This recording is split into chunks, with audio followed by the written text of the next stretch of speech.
வணக்கம். இன்றைக்கி கறி சமையலில் எக்கும் சோயாவும் வச்சு ஒரு சூப்பராக ஒரு சைட் டிஷ் ரெசிபி எப்படி செய்கிறதுன்னு பார்க்கலாம்.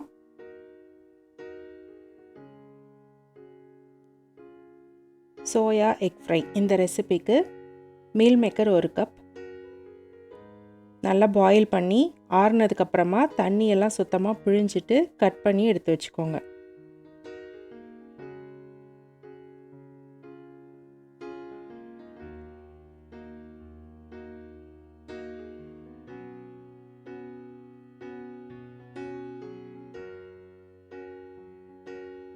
இதை தனியாக எடுத்து வச்சுக்கோங்க. எக்கு ரெடி பண்ணிக்கலாம்.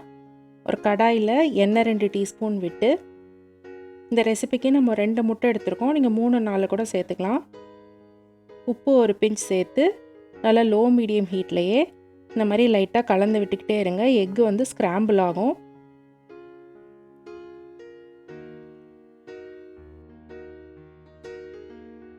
இந்த மாதிரி ஸ்க்ராம்பிள்டு எக் செஞ்சு இதையும் தனியாக எடுத்து வச்சுக்கோங்க. இப்போ அடுப்பு ஆஃப் பண்ணிவிட்டு எண்ணெய் 1.5 டேபிள் ஸ்பூன் விட்டு மஞ்சள் பொடி 1/4 டீஸ்பூன், தனி மிளகாய்த்தூள் 1 டீஸ்பூன், காஷ்மீரி மிளகாய்த்தூள் 1/2 டீஸ்பூன், கொத்தமல்லி தூள் 1 டீஸ்பூன், பெப்பர் பொடி 1 டீஸ்பூன். இப்போ அடுப்பு ஆன் பண்ணிவிட்டு இதை நல்லா கலந்து விடுங்க. பூண்டு 4 பல் இந்த மாதிரி இடித்து சேர்த்துக்கோங்க. பூண்டு ஸ்லோவாக ரோஸ்ட் ஆகட்டும்.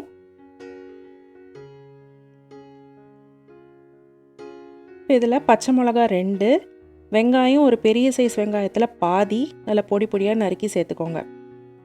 உப்பு 1 பிஞ்ச். வெங்காயம் நல்லா வதங்கட்டும்.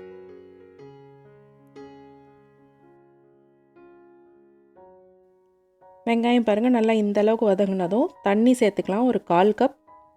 இந்த மசாலா வாசனையெல்லாம் போகிறதுக்கு. உப்பு ஒரு 3/4 டீஸ்பூன்.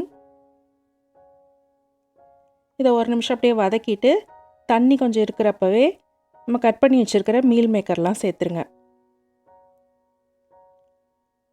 இந்த மசாலா நல்லா கோட் ஆகி மீல் மேக்கர் நல்லா இந்த மசாலா ஃப்ளேவரை உறிஞ்சிக்கும். இப்போ இதில் ஸ்க்ராம்பிள்டு எக்கை சேர்த்துக்கலாம்.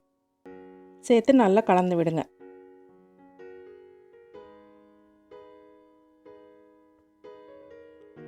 அடுப்பை கொஞ்சம் ஹை ஹீட்டில் வச்சு தண்ணியெல்லாம் சுத்தமாக போய் நல்லா சோயா ரோஸ்ட் ஆகிற வரைக்கும் கலந்து விட்டுக்கிட்டே இருங்க.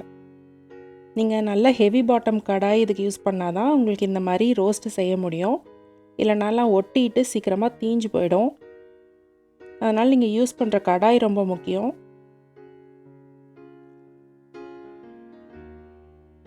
அவ்வளோதாங்க, ஒரு 15 நிமிஷத்துக்குள்ளே பண்ணிடலாம். ரொம்ப ஈஸியான ரெசிபி, ரொம்ப ஹெல்த்தியானதும் கூட. செஞ்சு பார்த்துட்டு எப்படி இருந்ததுன்னு கமெண்ட்டில் சொல்லுங்கள். பிடிச்சிருந்தால் லைக் பண்ணுங்கள். மறக்காமல் சப்ஸ்கிரைப் பண்ணுங்கள். நன்றி.